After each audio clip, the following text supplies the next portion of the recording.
Obra: Perturbações Espirituais, de Divaldo Franco, pelo espírito Manuel Filomeno de Miranda. Capítulo 15. Esclarecimentos oportunos. Havia silêncio jubiloso entre nós. No entanto, em nossa mente bailavam interrogações diversas, que o benfeitor percebeu e com muita discrição esclareceu-nos. Estamos numa guerra declarada. As forças do mal, que um dia praticamente dominaram a terra, no período da Inquisição, e os fanáticos espirituais de antigas doutrinas que detestam Jesus, uniram-se no mesmo campo de batalha, embora a diferença de convicções, contra o que consideram seu inimigo comum.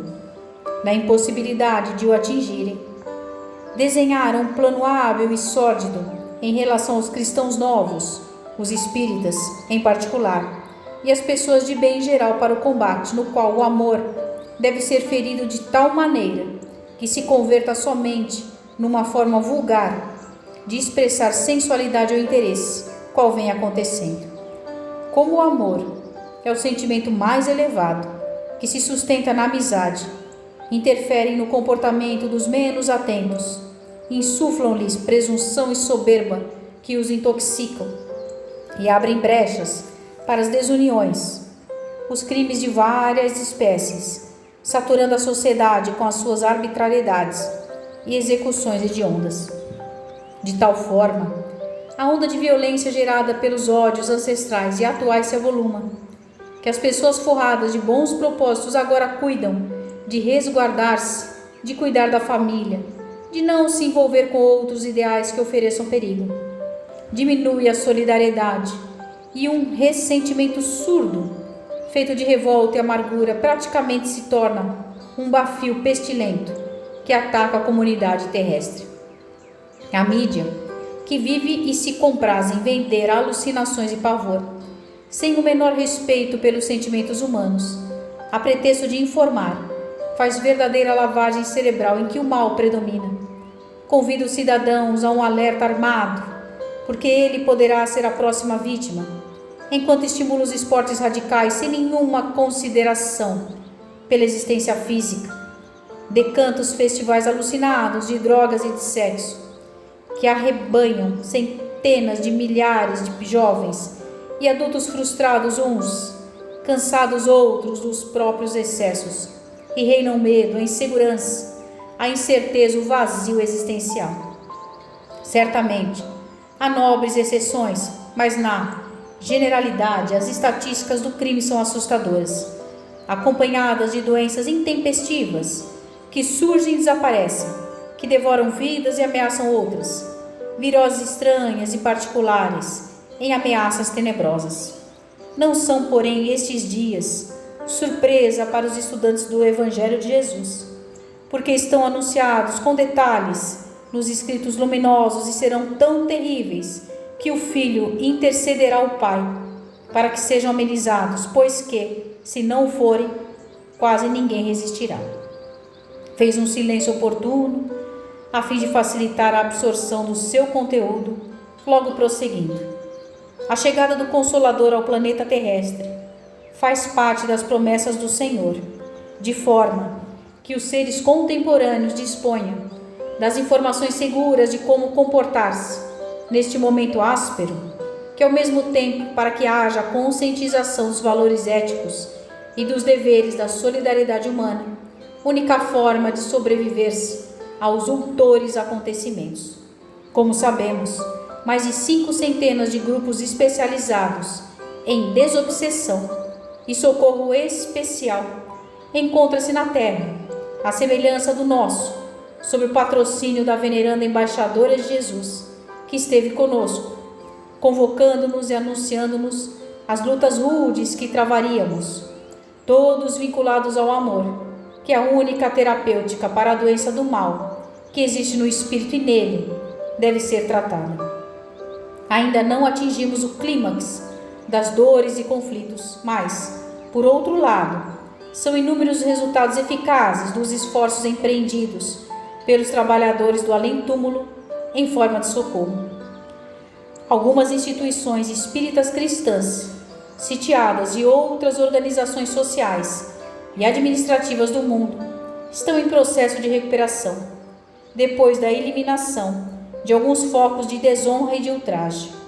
Após alterarem regulamentos mais compatíveis com as finalidades doutrinárias, econômicas e sociais, eliminaram alguns daqueles membros que eram telementalizados pelos adversários da verdade, ou despertaram juízes nobres e sem dependência do poder totalitário e econômico, para que denunciassem imoralidades administrativas, complôs de organizações criminosas, de pessoas falsamente inatacáveis, levantando-as ao cárcere após confessarem os seus pantanosos comportamentos, alguns obrigados a devolver os valores desviados, originados nos subornos e ações ilícitas, praticadas com sorrisos e zombaria da honradez e da dignidade humana.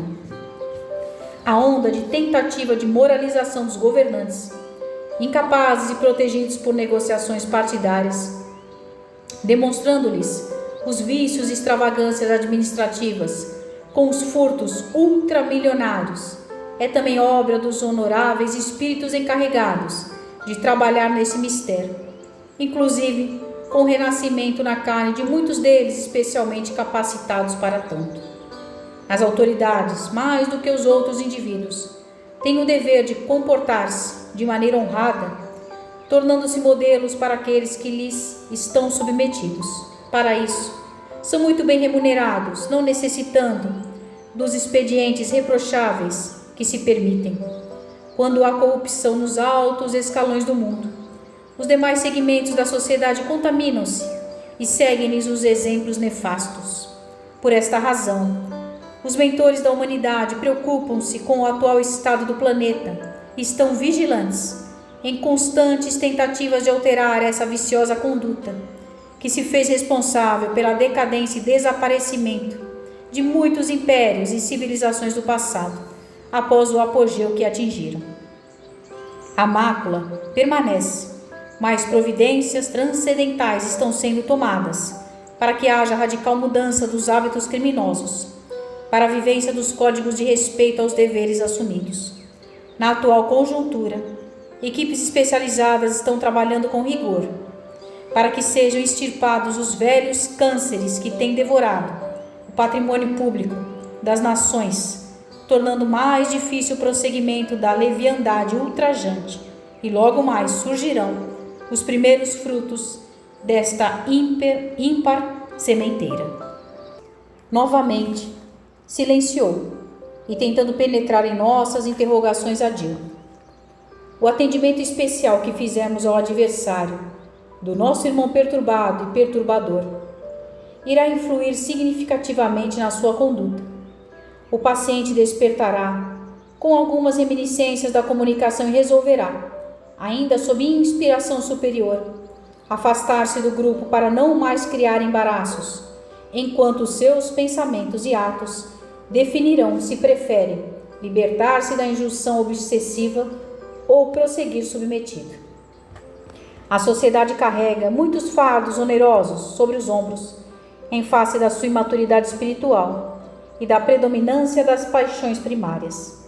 A grande maioria dos seus sicários e exploradores renasce, forrada de propósitos elevados, mas em contato com os comparsas e os antigos esquemas de crueldade, não tem tido as resistências necessárias para redimir-se, reincidindo nos desvios ultrajantes.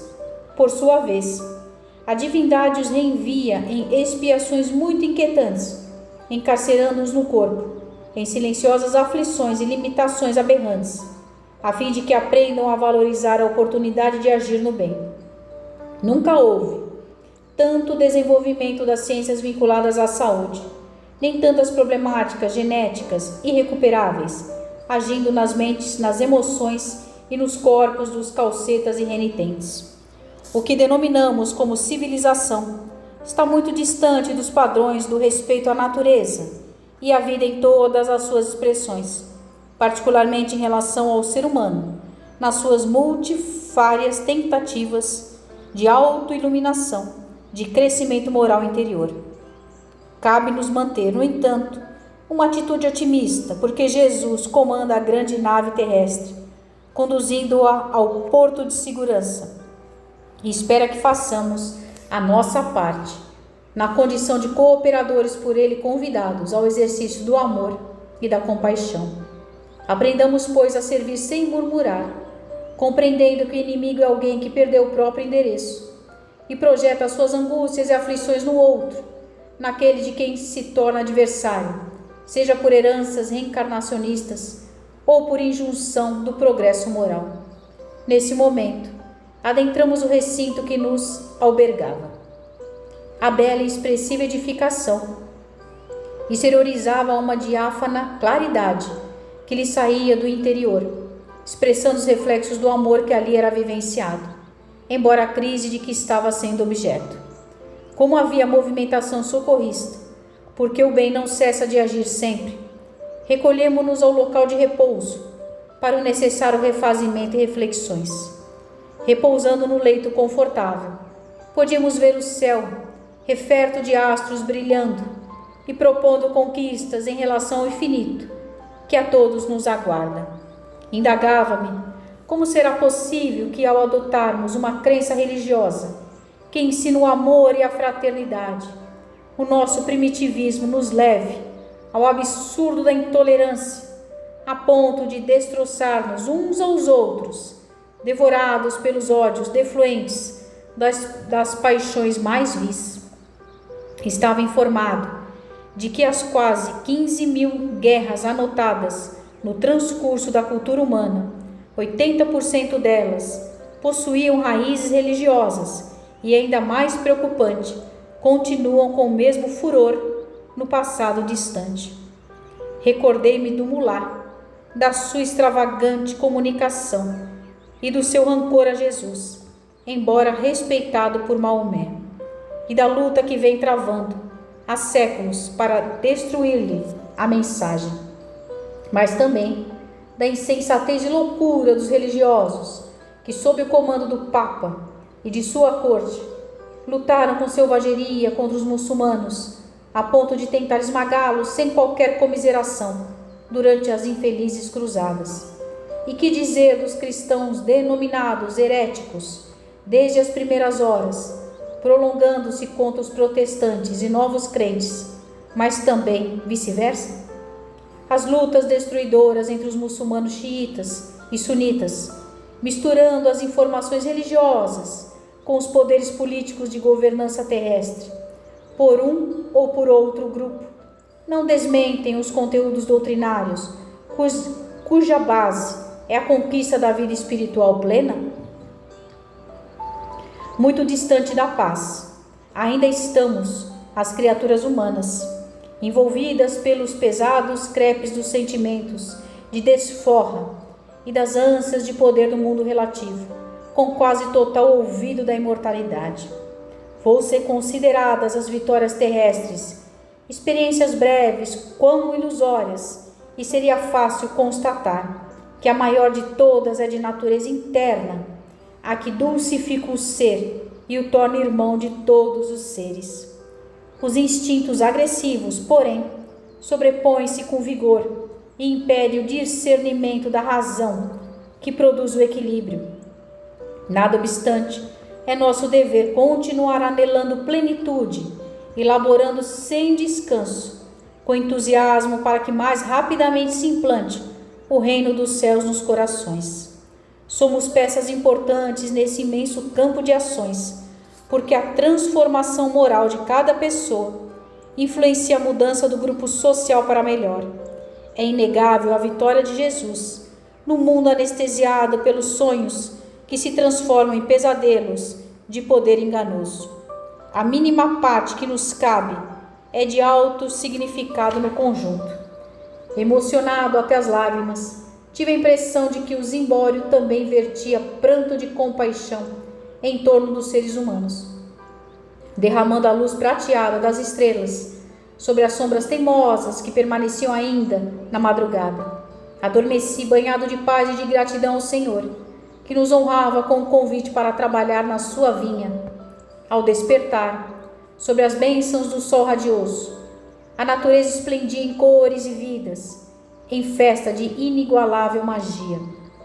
Ao reunirmos no momento estabelecido, fomos informados de que as nossas atividades naquele dia seriam no educandário para crianças socialmente abandonadas, sob os cuidados da prefeitura local. Fomos visitá-lo sob o comando do nosso venerando diretor, e ao chegarmos não pudemos sopitar a surpresa desagradável pelo descaso dos administradores daquele reduto. A imundície predominava, e o desinteresse dos cuidadores era patente. Iniciava-se o desjejum em ambiente tumultuado, gritaria e reclamações, palavras grosseiras e gestos brutais. Algumas crianças, malnutridas e sem higiene quase nenhuma, em quartos infectos e abarrotados, esfaimadas, inspiravam compaixão. A missórdia em toda a parte era vergonhosa. Encontramos algumas senhoras desencarnadas, mães de alguns internos, tentando minimizar a situação dos filhinhos, enquanto espíritos perversos, portadores de carantonhas ameaçadoras, exploravam as poucas resistências de alguns dos pequeninos. O nosso objetivo, porém, era um funcionário de aproximados 40 anos, que explorava sexualmente crianças masculinas, por sua vez vampirizado por hediondo desencarnado. Denunciado mais de uma vez por algumas vítimas, não havia sido chamado a depoimento sequer, nem afastado de cargo em que se comprazia em razão do protetor político que lhe interferia a favor.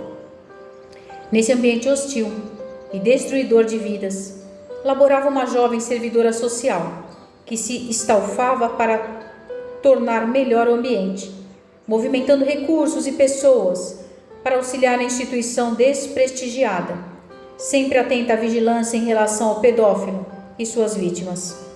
Espírita dedicada, orava sempre ao Senhor, pedindo socorro para aquelas avesitas implumes atiradas ao abandono coletivo.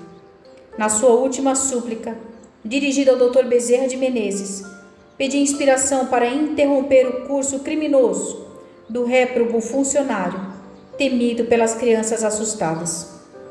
Captado seu pedido, o benfeitor convocou-nos ao atendimento e ali nos encontrávamos, compadecidos a fim de auxiliá-la. Quando ela chegou ao internato, produziu uma alegria diferente entre as crianças e alguns auxiliares mais modestos. Tomou providências a respeito do asseio de um bom número, enquanto preparava algumas para as aulas que tinham lugar ali mesmo, ao tempo em que transmitia instruções para preservar a higiene do refeitório. Nessa azáfama, notou a falta de um garotinho de aproximados 5 anos, que vinha nos últimos tempos, manifestando muita tristeza e buscava fugir do seu e do contato com as demais pessoas. Preocupada que lhe houvesse acontecido algo, saiu a buscá-lo nos dormitórios, no pátio, quando o benfeitor acercou-se-lhe e induziu-a a seguir na direção de uma sala pouco usada. Ao aproximar-se, experimentou peculiar emoção que a tomou de imediato, uma intuição do que estaria acontecendo no seu interior. Abriu a porta de inopino e surpreendeu o nefando explorador usando a criança que chorava apavorada, enquanto o seu sicário a ameaçava de punição, totalmente dominado pela volúpia da sua loucura. A cena foi horrível. Não se podendo conter pelo choque sofrido, pôs-se a gritar, atraindo a atenção de outros servidores e crianças, que seriam as testemunhas do infame comportamento do adulto inescrupuloso. Ele tentou agredi-la, ameaçando-a e denominando-a de caluniadora, ante o espanto de todos e o terror da criança, que a abraçou, procurando socorro e proteção. Ante o fato escandaloso, o mentor transmitiu-lhe energias reequilibrantes, e, embora trêmula diante dos que haviam acorrido à sala do crime, falou com voz enérgica: "Desta vez não, bandido. Você não excusará, fugindo à responsabilidade, e será julgado e condenado pelos crimes hediondos. Aqui estão as testemunhas e as vítimas, que iremos submeter a exames médicos, que dirão a verdade que vem conseguindo ocultar com cinismo. A altercação, que se fez com acusações de outros funcionários, atraídos ao ambiente, logo ultrapassou as paredes da instituição, despertando o interesse de passantes, enquanto alguém, com mais expediente, telefonou à polícia. E antes que o relapso fugisse, ou que fosse linchado pelos violentos externos, revoltados com o acontecimento, chegou um carro da Ronda, que tomou apontamentos ligeiros da ocorrência e conduziu o criminoso à reclusão. De imediato, jornais, rádio e televisão, que nunca se preocuparam em visitar o local, a fim de auxiliar na melhor condução, acercaram-se da entidade que vivia em quase total abandono, e o acontecimento infeliz tornou-se o assunto daqueles dias sucessivos. O serviço social da prefeitura, alertado, tentou maquilar a casa, tomando providências rápidas para diminuir a situação de desprezo que existia, fazendo promessas de modificar as estruturas do edifício e os métodos de educação das crianças ali residentes. O benfeitor, embora lamentando a forma em que ocorreu o fato, agradeceu a Deus a sua interferência, eliminando um foco de degradação e criminalidade que pervertia as crianças sofredoras e malsinava-lhes o futuro. No tumulto estabelecido, nas providências apressadas para diminuir a responsabilidade dos envolvidos, algumas crianças foram transferidas para outras instituições, a fim de diminuir o excesso, produzindo muita aflição que buscamos acalmar com os recursos ao nosso alcance. A cidade foi sacudida pelos comentários da frivolidade, sem que reais providências fossem tomadas pelas autoridades e pelo próprio povo para evitar ocorrências de tal porte, sendo um fenômeno a mais no dia a dia que logo passaria a plano secundário, assim que sucedesse algo semelhante ou de pior efeito moral a que se estava acostumado. Apesar da indiferença humana, a verdade é que nenhuma rogativa ao Senhor da vida, quando feita com alma e unção e fé, permanece sem atendimento, pois que não faltam emissários do bem que se encarreguem de acorrer pressurosos e afáveis. O escândalo, disse Jesus, é preciso, mas ai do escandaloso. Tendo em vista a gravidade do mal como um câncer, outra alternativa não havia, senão aquela que desmascarava o farsante aproveitador, que responderia a partir daquele instante pela hediondez que se permitiu por alguns anos, sob as vistas complacentes da corrupção vigente em toda a parte. Amparada espiritualmente, a jovem servidora social foi chamada a prestar depoimento na Delegacia de Amparo à Infância e à Juventude, iniciando-se o processo contra o infrator, que, embora casado e pai de família, era um delinquente impiedoso. Infelizmente, a pedofilia é crime terrível, embora nem sempre reconhecida pelas leis, mas segundo a Organização Mundial de Saúde, é enfermidade da alma que graça na sociedade, ora acobertada por legislações indignas, ora como recurso de atendimento a doentes transvariados que não tergiversam em entregar-se ao nefando comércio. São considerados como crimes os atos praticados pelos pedófilos, quais a libidinagem e a ação sexual com crianças, pré-púberes e adolescentes. Nos países pobres e em regiões miseráveis daqueles que desfrutam de poder econômico, pais insensíveis e sofredores vendem os filhos ainda crianças para o vil comércio da prostituição, ficando alguns desses célebres e próprios para o denominado turismo sexual infantil, sob o olhar complacente de transgressores inescrupulosos e sem alma.